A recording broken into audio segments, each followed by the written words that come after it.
Welcome to the Power in Motion podcast, the show for women who want to develop a kinder relationship with their body so you can feel healthy, happy, and confident without restricting food, doing torturous exercise, or constantly worrying about the number on the scale.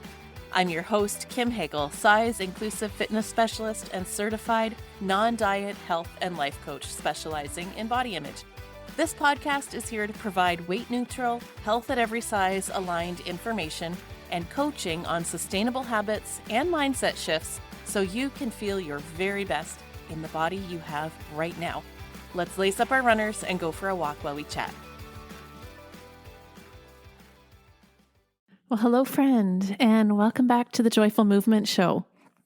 So if you've been hanging out with me for a while, you know that I'm all about moving for joy and just for the pure good feelings that movement brings and detaching our reasons for movement from weight loss or body shaping goals. There's a lot of reasons why, and you've heard me talk about these in past episodes. One being that intentional weight loss just simply isn't sustainable. And when we only move for the purpose of burning calories or earning food, it robs us of our enjoyment of the activity and destroys our motivation. This is all stuff you've heard me say before. And yet that desire to lose weight is still so strong for people. And I get that. So often when I explore this with my new clients and I ask them what's behind that desire to lose weight, like what is it that you're hoping losing weight will achieve for you? What they're looking for is a feeling of confidence. Everyone wants to feel better in and about their body, and it is their hope and belief that exercising, dieting, and changing their body will result in that feeling of confidence. The unfortunate reality, though, is that weight loss really doesn't change how we view ourselves. The fleeting newfound confidence we might experience as a result of weight loss feels inauthentic because we know it's conditional upon our appearance. Not to mention, it very quickly turns into even deeper body shame when we inevitably regain the weight. Our guest on the show today has a really interesting point of view on this topic and what's behind that I'm not good enough voice. Vanessa Preston is a mental health social worker and a psychotherapist and has over 14 years experience providing therapy and assessment services in both the United States and Australia. Vanessa provides support around a range of mental health issues with experience in working with clients who have experienced post-traumatic stress disorder and complex trauma. Vanessa has developed an interest in working with women on their relationship with food and their body image and is the creator of the Body and Food Freedom Project, a 16-week online women's group. And she's really interested in this intersection of shame, trauma, and body and food issues. As a therapist, she observed over her years in clinical practice the ways in which trauma and the accompanying negative feelings influence people's body image and their relationship to food and movement. So we talked about all of that on today's episode. It's such an interesting interview. We talked about how the events we experience in life shape our self-worth and how we often resort to dieting or over-exercising as a means to try to quiet the voice in our head that tells us we're not good enough. Vanessa gets into sharing the true secret to confidence and feeling better in one's body, which is self-compassion. So, like I say, it's a very juicy interview. I know you're going to love it. So I'm just going to stop talking and turn this over to Vanessa. Enjoy. Hey, Vanessa. Welcome to the Joyful Movement Show. I'm very happy to have you here today chatting with my listeners all about trauma and how that relates to body image, our relationship with movement and food. I know we're going to get into some great stuff, and so I'm so excited to have you here. Welcome. Thank you. I'm excited to be here today. Oh, I can't wait to dive into this. But before we get into who you are and the work that you do, I just love to ask my guests first, what does joyful movement mean to you, or how did you learn to figure out joyful movement for yourself? Oh, that's like a really good question. I think I'm still actually exploring that, to be Oh, honest. that's great. So I definitely think, if I think of joyful movement, it's movement that is not um, swallowed up by diet culture, right? So it's movement that I do that I'm not dreading, that isn't fueled by shame or guilt, or isn't fueled by trying to bully my body into Mhm. changing. It's more really this nurturing way of giving my body what it needs on that day. Mhm. And so something that I've explored previously is I used to engage, I won't say exactly what, program, but I used to engage in really quite high intense exercise. And afterwards, I would feel so tired and just like I spent so much energy. Mhm.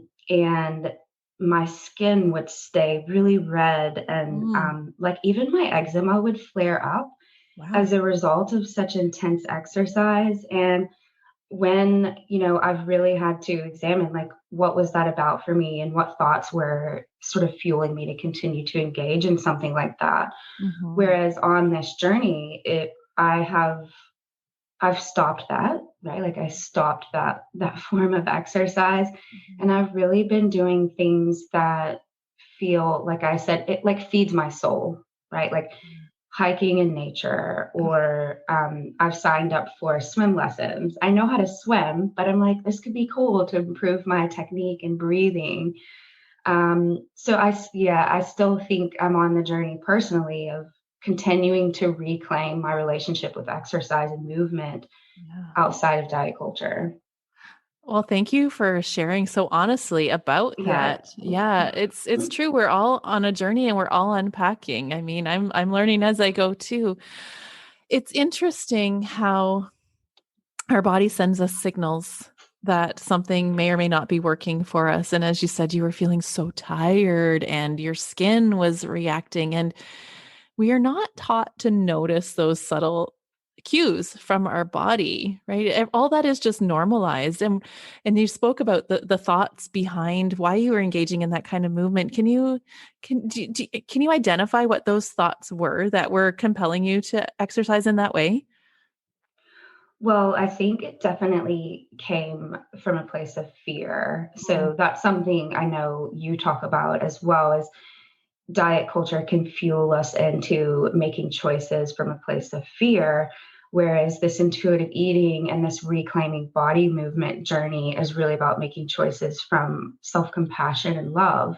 Mhm. And so when I really stepped back, it was from a place of fear. And the thoughts were definitely at that time around um, needing to either lose weight, right? Like I have to do this in order to lose weight, or I have to do this to avoid weight gain.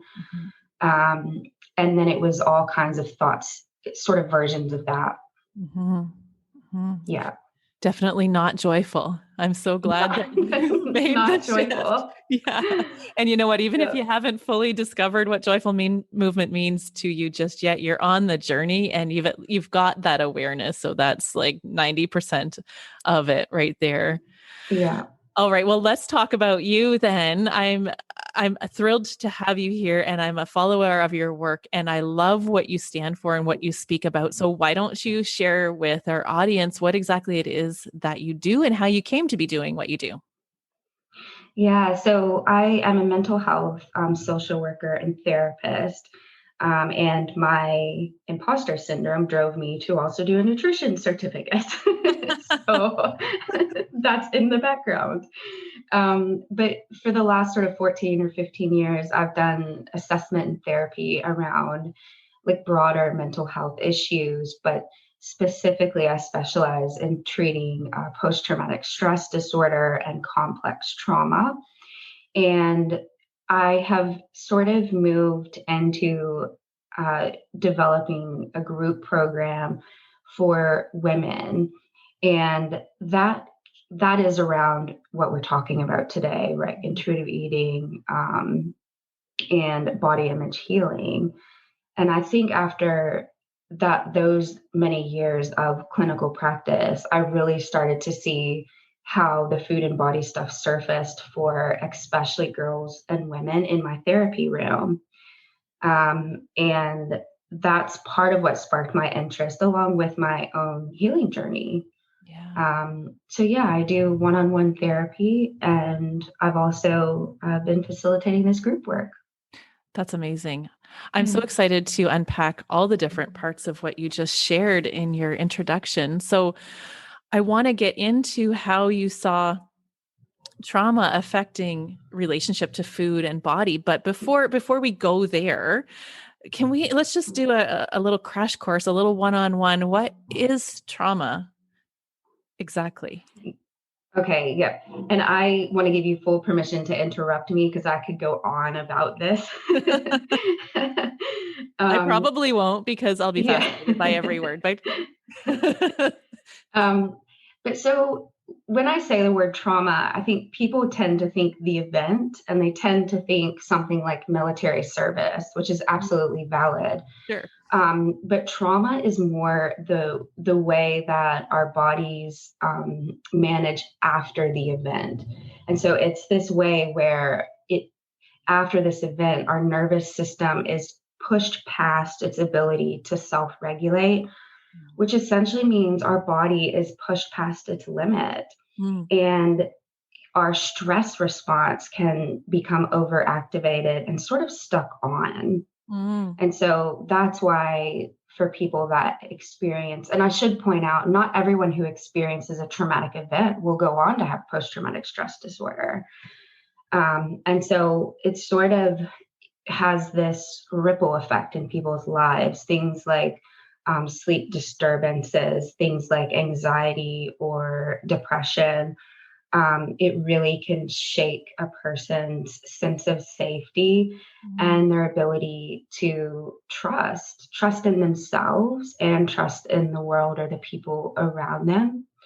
mhm, Something else I see a lot in my practice is complex trauma, which means someone has been exposed to, like, there's been repeated exposure to a mm, trauma. So a really common one that I see is something like some form of childhood abuse or neglect. Right. So it's a number of exposures over time. mhm. Um, Something else, and I think it's worth saying this, but I also want to note that any experience is valid. Yeah. And I sort of joke with my clients because what I see people do is compare their experience to other people. Mhm. And it honestly doesn't seem to matter the significance of their experience. They just go, oh, it's not that serious because other people have it worse in these ways. Mhm. And so I always encourage people to step back and have compassion for themselves and not have to move into that comparison game. Mhm. I do think about, like, what I see across my clinical practice is what in the trauma field is sometimes referred to as big T and little t trauma. Mm, mhm. And so big T would be probably the things that people think of, things like sexual assault or surviving a natural disaster or a pretty significant car accident, um, maybe a global pandemic.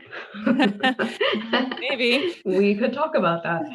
And then little t, and again, that's not judging how it's impacting the person, but little t is more things like maybe the death of a pet or a really significant person in your life.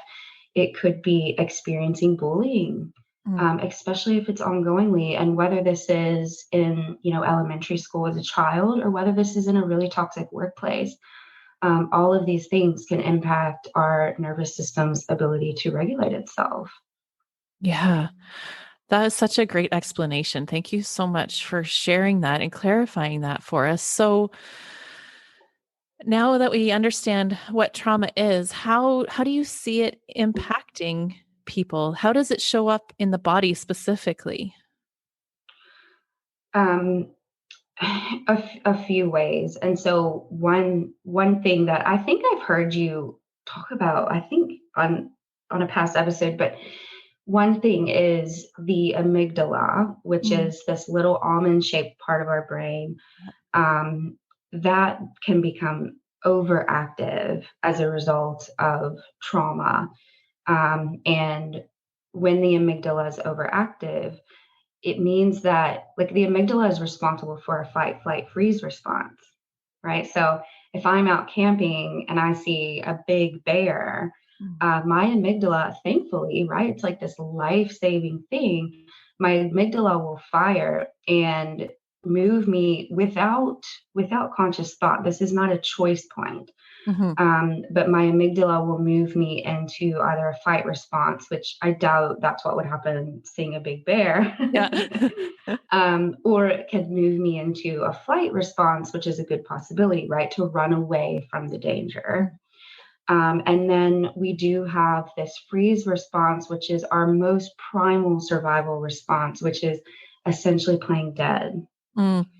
And so when we've experienced trauma or even anxiety, which is quite common, um, that stress response, that amygdala is just firing. And so I compare this to a smoke detector. So you think about the role of a smoke detector in our houses is it's going to warn us if there's fire or smoke and tell us to get out to safety. Mhm. That's really important. But what anxiety and trauma can do is have that smoke detector system in our body beeping, right? So I don't know if you've done this, but if you've ever like burnt toast or you've burnt dinner and your smoke detector starts freaking out, Yeah. and then you do that thing where it's like you're waving, some sort of paper or towel saying like, it's fine, it's just burnt toast, I just burnt dinner. That's our amygdala, right? It's going like, oh my gosh, there's Fire, danger, fire, there's fire. a threat here. Yeah, fire. But what's happening is our body is perceiving a threat where Yes. there is not one.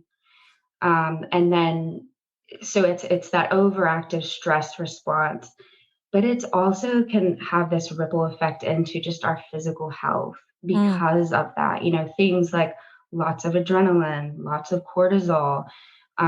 It can, like I see a lot of my clients deal with physical issues like headaches, muscle tension.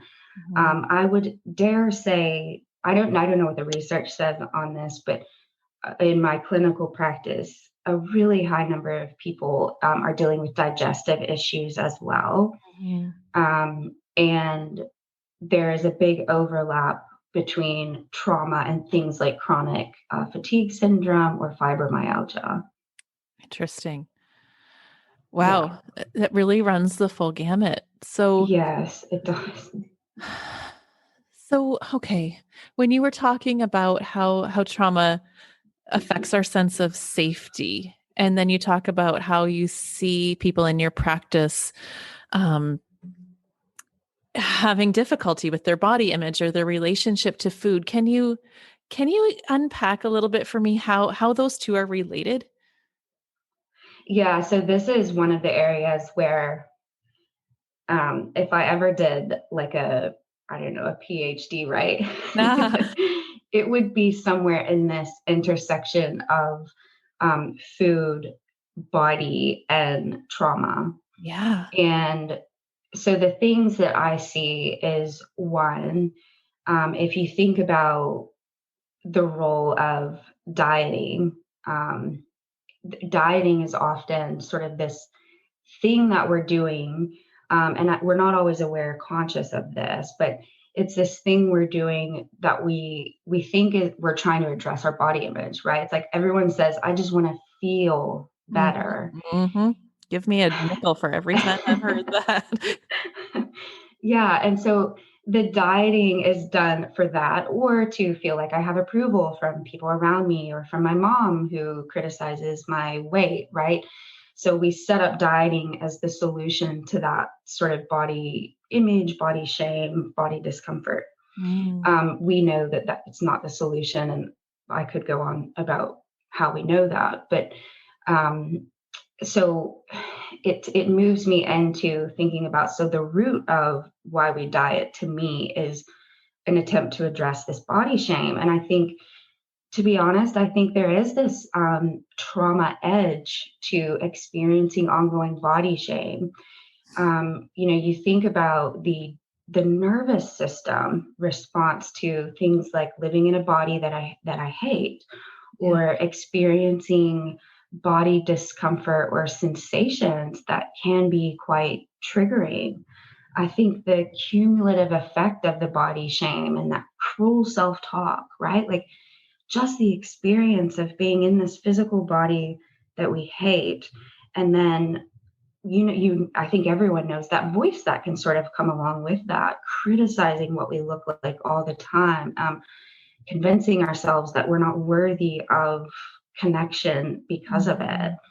I definitely think there's a level of trauma in that experience. Mm-hmm. And this can lead to, how I use the word triggers, things like looking down at your body. That can, for someone who really experiences body shame, there can be a real sensation and a real nervous system response with that.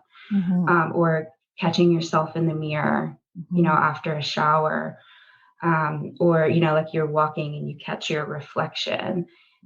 There's a lot happening in those moments. And I think too, there is trauma for people who live in marginalized bodies, and whether we're talking about things like systematic racism or whether we're talking about things like anti-fat bias or fat phobia, Mm-hmm. there is certainly a level of trauma living in a body where we're exposed to those things and talk about threatening our sense of safety, Yeah. right? And not just physical safety, emotional safety. Will I be accepted or rejected? Yeah. Will I be judged, criticized, or will I be accepted? Those are really natural human needs to have a level of safety. Yeah. And I do see the role of um, food in a way, like in a way of whether it's trying to regain a sense of control, right? Because we feel so out of Mm-hmm. control in other Mm-hmm. areas of our life, or because of this trauma that needs processed, or whether it's using food to avoid or suppress or numb our nervous system response or our emotions. And so there's definitely this whole intersection between the stuff that we talk about: dieting, food, body image, and trauma. Yeah. I think you're really onto something there, and you should definitely do a PhD on this because I this know. Do you know what's happening with the PhD thing is I am sitting with that will not be my imposter syndrome that drives me to do that. That will be a very thoughtful, well thought out thing. Okay, well, when the thoughts are there, I think this is Yeah. definitely worth studying. Yes. Um, I really resonate so well with that explanation because um, I heard someone say once that dieting is traumatic, and as I'm hearing you speak about this, I'm rethinking this that dieting is our coping mechanism, perhaps, right? Like we're if we're living in a body that we're so ashamed of. And I think it was Brené Brown who talked about, well, she talks about shame a lot, and that like shame is such a primal human emotion, and it's from our amygdala, that sense of safety, because we feel as though we don't belong, and belonging is like such a primal human need. So yeah, if we're stuck in this body that we don't like, and we feel ashamed of it, and like we don't belong, then it makes sense to me as you're speaking that dieting might be our coping mechanism to try to fit in, or as you say, use food to numb the difficult emotions that we're dealing with. That makes so much sense, Vanessa. Yeah, absolutely. And the thing with viewing dieting as a coping mechanism, um, I I totally agree with that. And then in and of itself, the dieting experience brings this loop. It's this Mhm. loop of dysregulation.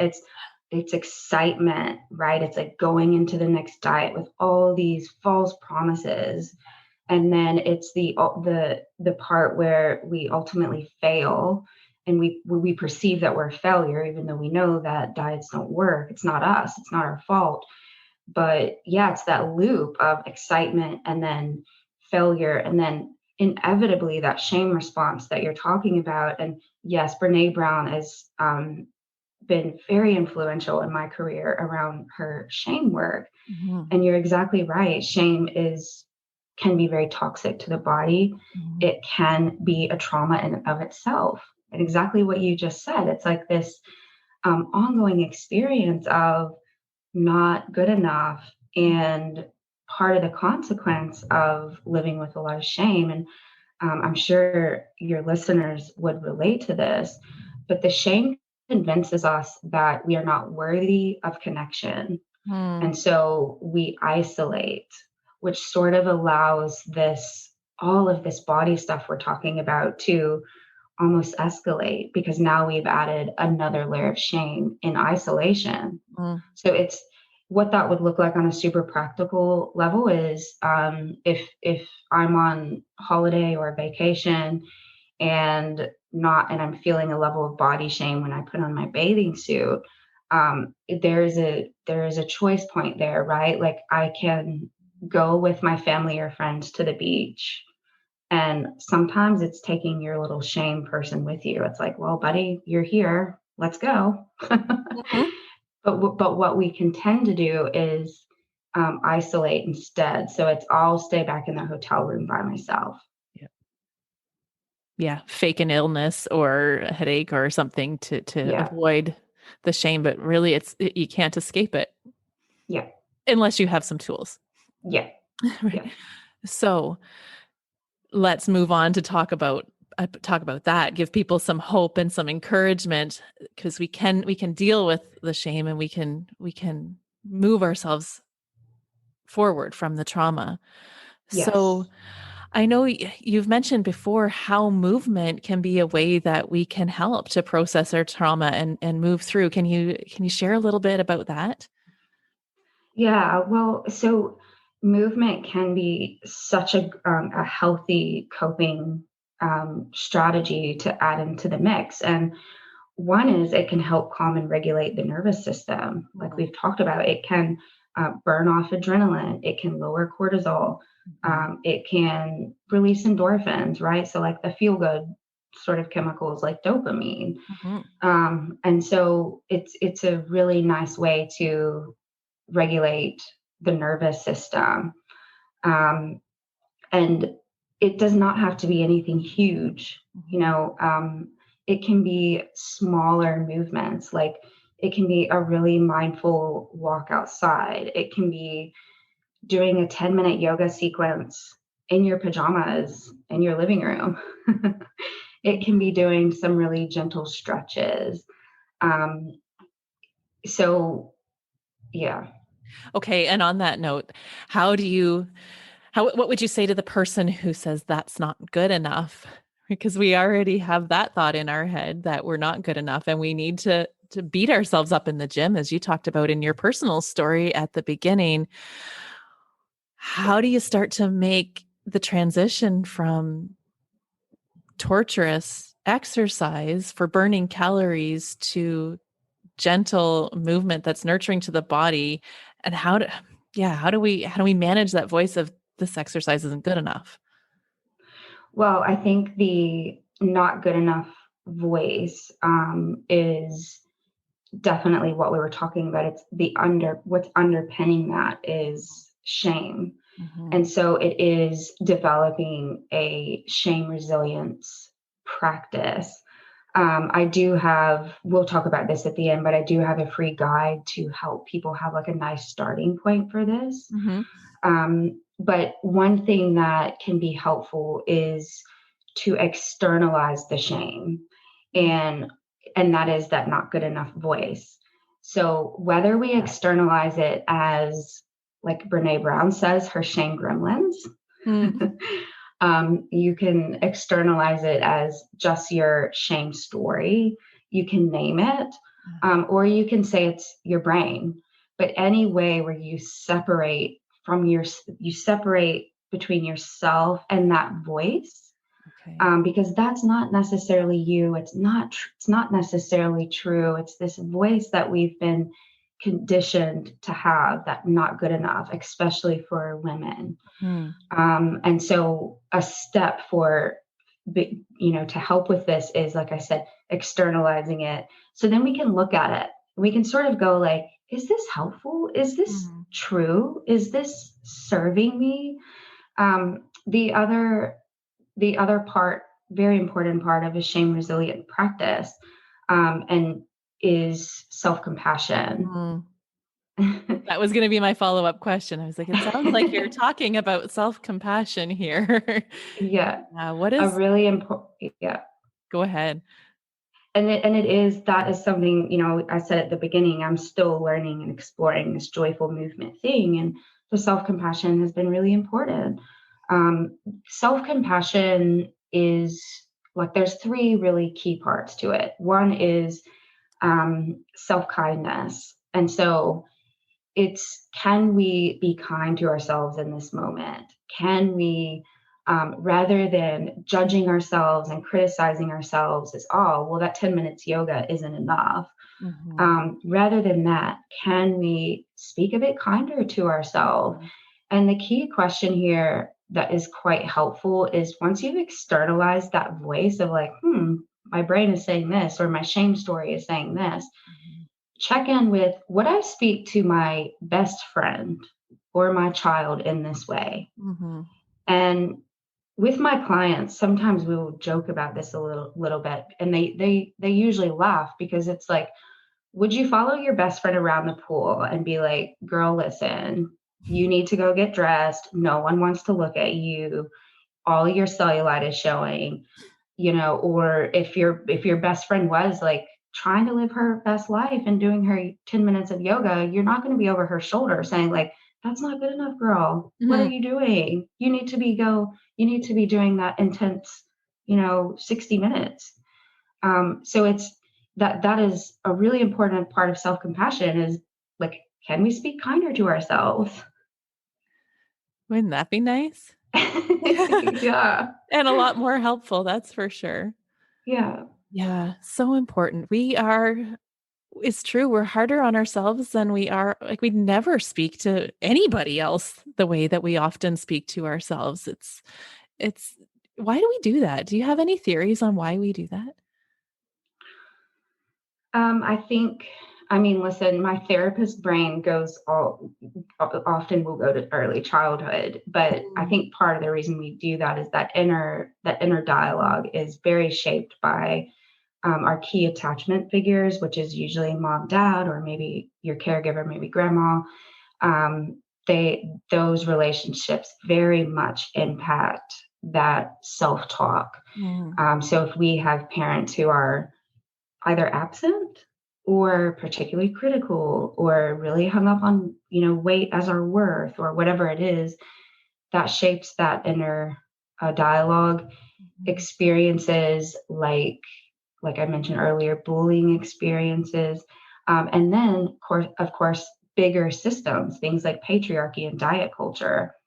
And so it it it shapes this inner dialogue that I think is a form of self objectification, Mm. where that whole idea we're monitoring our bodies from someone else's perspective.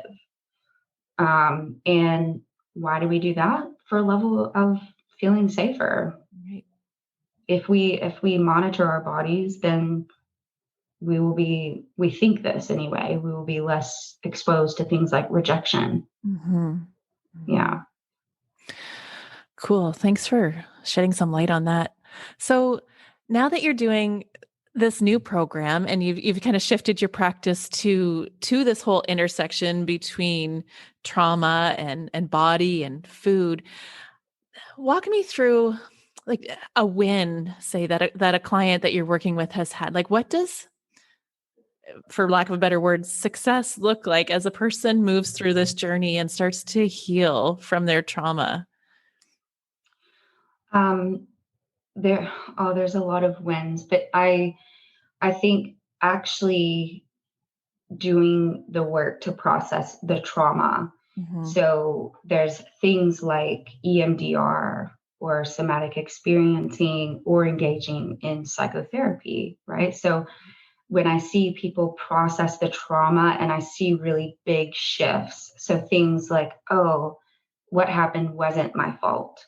Mhm. Oh, okay, I responded. That was my amygdala moving me in to try to survive this. It Mhm. was not because I failed in some way. I think seeing people shift from like what we were just talking about, rather than this constant criticism of themselves as not being good enough or what they're doing isn't good enough.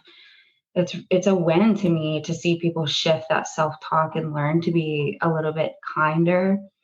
Mhm. I think seeing people, even with what you're doing, like seeing people move from this like real punitive relationship with exercise to body movement. And I've seen this too, joyful body movement. I've seen people reclaim this where it's like, oh, I used to love doing this when I was a child before all of this conditioning to hate my Yeah. body or feel not good enough. It's like, whether that's like jumping on, going on a bike ride. Yeah. So I think even seeing people reclaim their relationship, yeah, with body movement, um, I think a win is just seeing people get like listen more to their internal cues, right? And actually learning to listen to what their body is needing, Mhm. rather than continuing this sort of listening to external things, whether it's a fitness app or Mhm. some form of diet culture. Mhm. I facilitated, I think I'm on week 5 of my 16-week group. And last night it was just a win. And it was just watching these women have big shifts in their thinking, Mhm. and sort of take steps to empowering themselves. Yeah. Yeah. I love that. I think like in my world, in the movement and then in the fitness industry, most people will present saying that they want to lose weight, of course, but when you go behind that, they want to feel better. They want to feel confident. But as I'm having this conversation with you and exploring this further, it's hard to feel confident if you have this level of shame and this feeling of not being good enough. Um, that's a barrier to feeling confident. So, doing that work of processing your trauma and becoming secure in yourself and your worth and your value and your place in society, that's the ticket to confidence. It's not changing your body through punitive exercise, restricting calories, or losing weight, right? Am I onto something here? Yeah, 100%. And when you were saying that, I was thinking too, we've talked about this idea of externalizing the voice of shame and this idea of developing self compassion. But I was thinking too, and how we use body movement.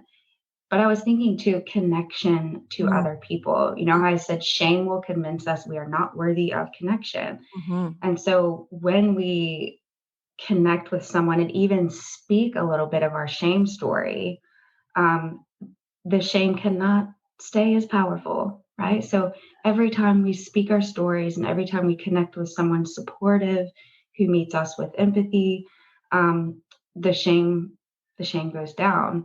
And I mhm, was thinking about, um, the reason I really like your podcast, and the reason I was excited to come on is because you're a bit of a trailblazer doing mhm. this work in the fitness industry. And Thank you. if I view this from like a perspective of shame, right? Mm, If I picture a woman coming to personal training or to the gym and she's experiencing body shame, I want her to be met by someone like you who is really going to go, you know what, that confidence is not found in this 8-week challenge where I'm going to make you stand on a scale and feel so ashamed at the end. The confidence is found in these other things. mhm. And even the very act of standing with someone, whether we're online or, someone is in your studio, like even the act of connecting with you, someone who's not preaching these sort of shamey messages, Mhm. that in and of itself is a little bit of a shame resilient practice for people.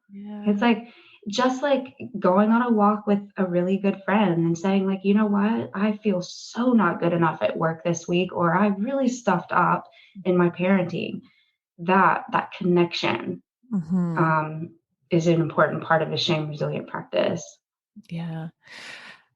Yes. Thank you so much for saying that too. And I think that's a big part of why I shifted my practice to the way I did, because I think I just noticed that theme coming through over and over again. I'm not good enough. I'm not good enough. I need to change my body to be okay. And I was seeing the beauty in my clients, how amazing they are, how more than good enough they truly were, and it broke my Yeah. heart to hear them saying these things. Yeah. So thanks for those kind words. Um, well, let's go back to that free resource you mentioned earlier. It's all about this not good enough voice. So tell us about the free thing that you have that our listeners can go and grab. Yes. So I am on Instagram and I'm on Facebook at Green Life Psychology. I'm sure it'll be linked in the show notes. Mhm. So if you go to Instagram and you click on the link in the bio, there's a free guide to managing the not good enough voice. And it's a lot of what we've talked about. It's this voice of shame. It's the first few steps of developing a shame resilience practice.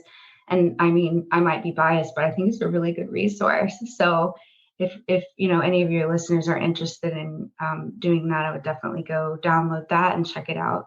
Yeah, I And definitely I'm happy to have questions. Oh, great. Yeah, Yeah. I definitely would recommend that they do. It sounds like a great resource. And as we've said, I think that if we can change our thoughts and change that voice in our head to realize how good enough we actually are, like that is the ticket to the confidence that we're all seeking. So go and download that resource. It's a great first step. And then tell our listeners how they can take the next step with you. How can they work with you, and where can they find more information about how to do that? So I run a 16-week women's group that I do facilitate live. And like I said, I'm in week 5 of my current program running of this. And it is the most rewarding experience. I absolutely love it. And I love seeing the growth from week 1 to week 16. So that is called the Body and Food Freedom Project. And so there is, again, the link in the bio and the Instagram is probably the easiest place to access this. There is some information about the Body and Food Freedom Project. And then there's also a tab where you can apply, where you can book a discovery call with me. I don't take part in what we learned is bro marketing. So if you do book that discovery call, that is absolutely not me going into any sleazy sales pitches. That is just let's chat and get to know each other and see if this 16-week program is right for you right now. I can't even picture you trying to do a sleazy sales tactic. I don't even think that I I'm like, how would could. that work exactly? I don't have it in me. I don't think so. Oh, Vanessa, this has been such a deep, impactful conversation, just filled with pearls of wisdom and so much information that will help the people who are listening. So I really want to thank you and express my gratitude for you coming on the show and sharing your knowledge with my listeners. Well, thank you. I hope it has been helpful for your listeners. And like I said, hats off to you being a trailblazer doing this work in the fitness industry. Oh, thank you so much. Yeah. Well, I so appreciate that episode. I have felt for a long time in my practice that there is a lot more behind the struggles that women have with motivation and sticking to an exercise program. I really appreciate Vanessa's insight into how our experiences, how our traumas and our feelings of shame about our body and ourselves play into our body image and our relationship with food and exercise. I think that's such an important conversation. So if you were impacted by that episode as much as I was, I really encourage you to stay in touch with Vanessa. She actually has a new podcast of her own that is launching on July 20th. It's called the Body and Food Freedom Podcast. I'm going to link it in the show notes, but that's another great one for you to listen to. And definitely hop on over to her Instagram or her website to download that free resource about the not good enough voice in your head. Thank you so much from both Vanessa and I for hanging out with us today. I would love to hear your thoughts about this episode. Feel free to message me through my social channels, which is at Radiant Vitality Wellness on Instagram or Facebook, or you can email me through my website, which is www.radiantvitality.ca. I will see you back here next Monday for more non-diet motivation. And in the meantime, here's to your radiant vitality. Thanks for tuning into the Power in Motion podcast today. If you love what you're learning here, then I invite you to take the next step of embodying these concepts into your own life so that you can live your healthiest, happiest life and never again feel held back by your body. Coaching is the fastest, most efficient pathway to taking what you know in your head to actually applying it and seeing results. Whether you're looking to make changes around movement, food, body image, or all three, I'm here to help you nurture a kind, respectful, and trusting relationship with your body so you can feel your very best. Click the link in the show notes to book a free consultation, and together we'll uncover what's getting in the way of you having the results you want. You'll leave this call knowing exactly what you need to work on, and together we'll explore whether one of my coaching offers is a good fit for you. I can't wait to meet you.